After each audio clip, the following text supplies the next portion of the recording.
welcome everybody. So today I've got my trusty co-pilot here, Mr. Noah. Are you going to be hanging out with us, buddy? So if there's a little bit of noise from him, like him jumping around or moving some of his toys on his tray, please just be graceful. He's going to hang out with me. Oh, thanks for the middle finger. I appreciate that. He's going to hang out with me while I'm making this video today. Careful with that. You don't need to eat that. So anyways, so real quick today, we're going to be talking about Armies on Parade. It is now the 14th of October, the day after Armies on Parade. And I went ahead and participated this year. And, and before I get too far along here, I did get Best Scenic Board, which, you know, I'm glad I walked away with something at the end of the day. But this is not what I wanted to walk away with. And that's kind of what we're going to be talking about today. Not my complaints, but more so what I think I could have maybe done better to walk away with more than just this. So, to start off, my Armies on Parade, and I'll put a little picture of it here in the slideshow, or kind of like just a little like 2-second clip of it so you can get an idea of what I'm talking about. But basically it was, I took the board and instead of laying it flat, I made it the backdrop and I painted it. And on the top layer I did some foam, and on the bottom I did some foam, and there was about a 1 foot gap between each. Well, maybe like a, I don't know, maybe like a 9-inch gap here, and then maybe like a 9-inch gap there, and then there was the foam. So basically you had 2 layers and then the backboard. On the bottom layer, I shot Expandifoam all up inside here and made it into a cave. Up top, I made a castle out of styrofoam and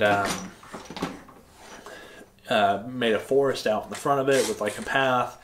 On the back end is the inside of the castle. So it's kind of like a, I can't even remember, like a cutaway look at the castle per se, except you can't see the inside of the castle. But, hi buddy, hi. But, so basically, I had that going for it, and on the bottom side I had all a bunch of scabin, so I had a ton of clan rats really clogging up the bottom there. And then on the inside of the cave where it kind of had a divot, I put the colossal rat, what do you call that thing? The horror. It's a bunch of rat parts all put together, and it's basically like this big blob of rat parts. I can't think of the name of it right now for some reason. And then I also did man, I am blanking on these names today. Basically the Vermin Lord. So, and then I had him as a main piece on the bottom, and then move up top, and I had all my ogres. I had my painting competition Goblin Shaman in there for their HQ. I had my giant on the wall. I went ahead and bought some Empire Free Guildsmen, so they had a cannon, 3 cannoneers, and then on the bottom of the wall on the back side, I had like 5 or 6 just basic swordsmen and 1 like flag banner bearer or something like that. Yeah. So that's the basic premise, was like these guys were fighting against the ogres, but really the true underlying threat was the Skaven. And maybe I didn't make that apparent enough. And originally I wanted to have like the Skaven going up like this ramp right up under the castle wall, and there was going to be like a bomb that they had made or something like that, and they were kind of like working their way up. But the way the Expandifoam came out, it didn't come out right. So I kind of just worked with what I got, and I liked the overall end result. I'm definitely going to have it down here in the room. Maybe get like a shelving or something like that where I can display my Armies on Parade over the next couple of years. But yeah, so not bad all in all. But I'm bummed about the results, most definitely. I feel like I put a ton of work, a ton of time painting, a ton of time into the board. I had lighting in it, like the cannon where the cannonball had been shot back behind the ogres. I had one of those LED candles that flickers and put cotton fluff around it, and when you turn it on, it looks like a, you know, an explosion or a plume of smoke or something, or a fire. So So that's basically my premise. And then we'll jump over to the opponents. The one guy who won the gold had Zinch, and literally he just had a Fate Weaver. Yeah. He had a Fate Weaver, Magnus, Lord of Change, a bunch of Zinch Flamers, a bunch of Pink Horrors on literally just a straight up just desert board. Nothing. There was no outside of like a little bit of a bump up for like a ledge. Like he didn't have anything. And I'm not trying to talk negative on these guys, but I'm a little bit salty still from yesterday. So if I sound like I'm being a jerk to them, they did their time. They painted their models. They put in the work. So and they won their prizes. So it is what it is. But these guys, that's basically his. The next guy was Death. He had the graveyard set, the Mongol or whatever however you pronounce it. He had that with all of his Death models, and he had painted them all with all the technical paints and the new ones. And his, out of all of my opponents, I think, was the most impressive. The Zinch one was nice. The models were decently painted. But the guy who had the Death, his was pretty nice. I didn't get a chance to actually go to the store and see them in person, so that kind of cuts a little bit of my perception too. I was busy all day. And then the last person literally had the starter set terrain for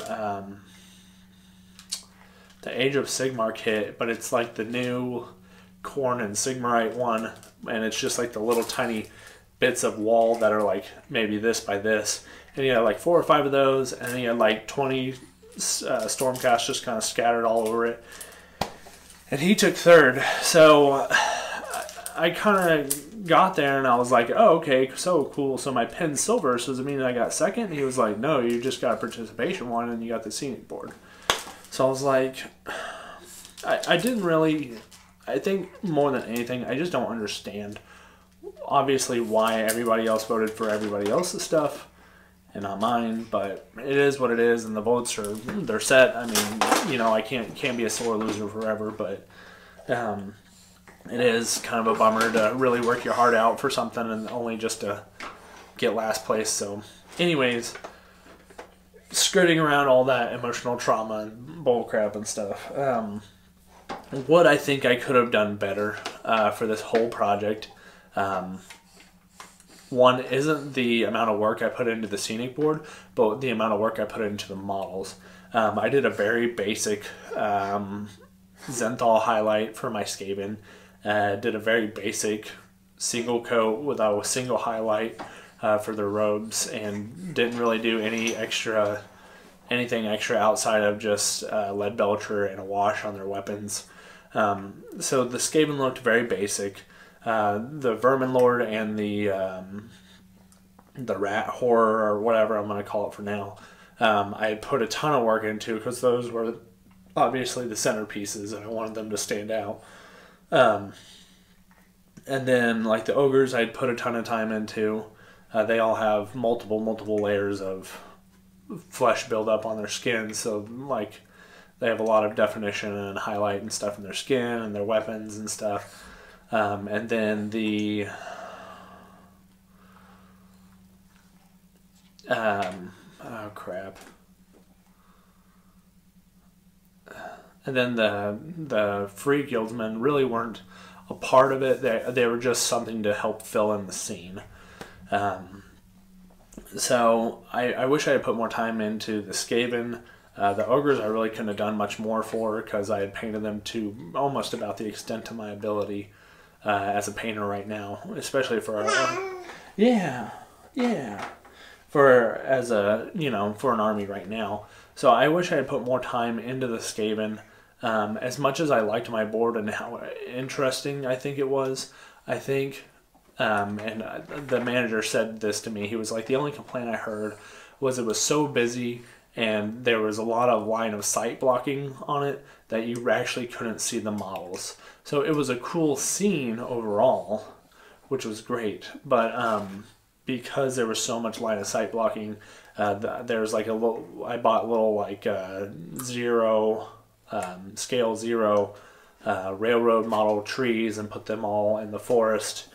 So the ogres would be running through the forest and stuff. So because it was so busy, you couldn't see what was going on my board.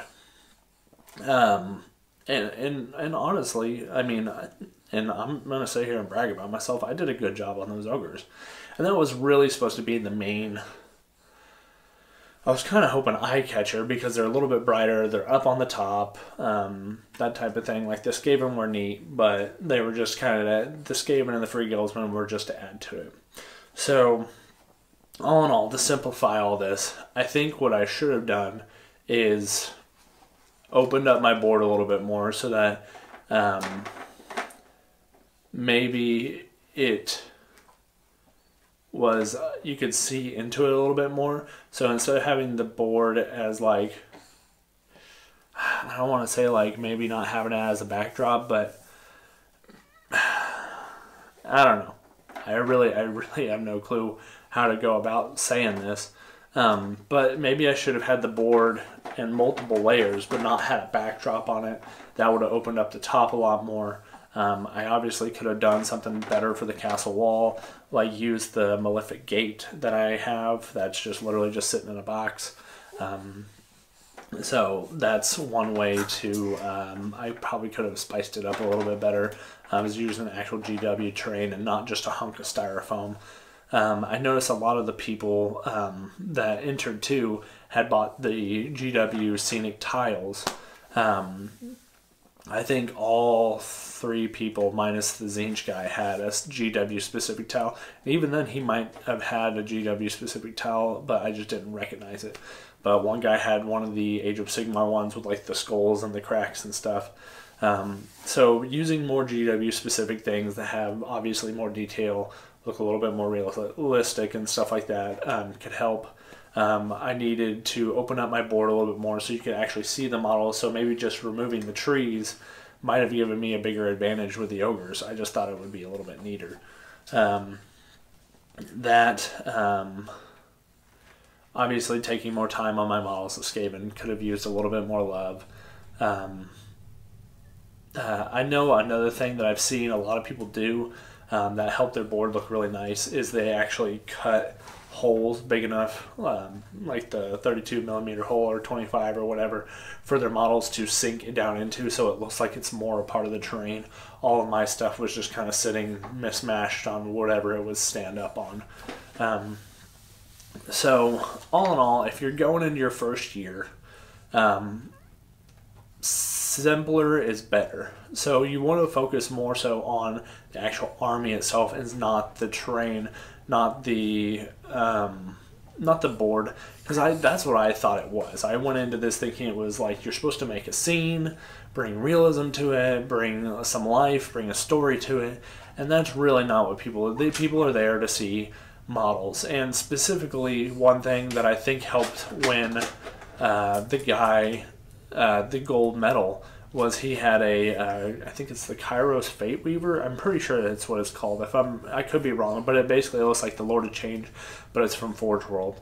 And whenever I came in, everybody was tickling his balls about that. They're like, "Oh my God, tell me about that." So having something that's a little bit different than what everybody sees on a normal everyday basis, maybe straying away a little bit from just the standard troops.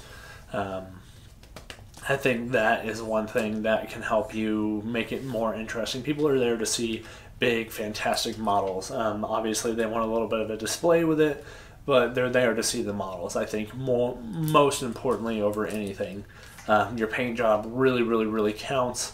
Winning Best Painted, I think, is a good step in the right direction of winning a medal of some sort. So that keep your board relatively simple. Work on your models, keep it open so you can get a good 360 view of everything. Doing extra special things like adding lights and stuff like that doesn't hurt, but that needs to be a last edition type thing. Like you want to have all your models done, your board done, everything ready, and then maybe start adding like those little extra pieces, because those are things that don't have to be done to have the board 110%. So all in all, good learning experience. Glad I walked away with something, you know, better than walking away with nothing. But obviously, a little sore that I walked away in 4th place. But it's life. You're not always going to win everything. There aren't participation medals for life. Well, kind of. There kind of is. But anyways, guys, appreciate you for sticking around. Hope you learned something. For those of you who are new, you know, try your heart out. Do the best you can. Include whatever you can for you know, your models and stuff like that, and just have fun with it. That is the most important thing, because at the end of the day, I might be frustrated and might have wanted to win something bigger and better, but at the end of the day, I had a ton of fun building this board. I really think it's a fun centerpiece. I would like to display my models in it, but at the same time, I think I'm gonna go ahead and put them back in the glass case for now, just to keep them protected from dust and falling and stuff like that. So, what are you doing, Crazy? So, anyways, guys, appreciate your time. Have a good one.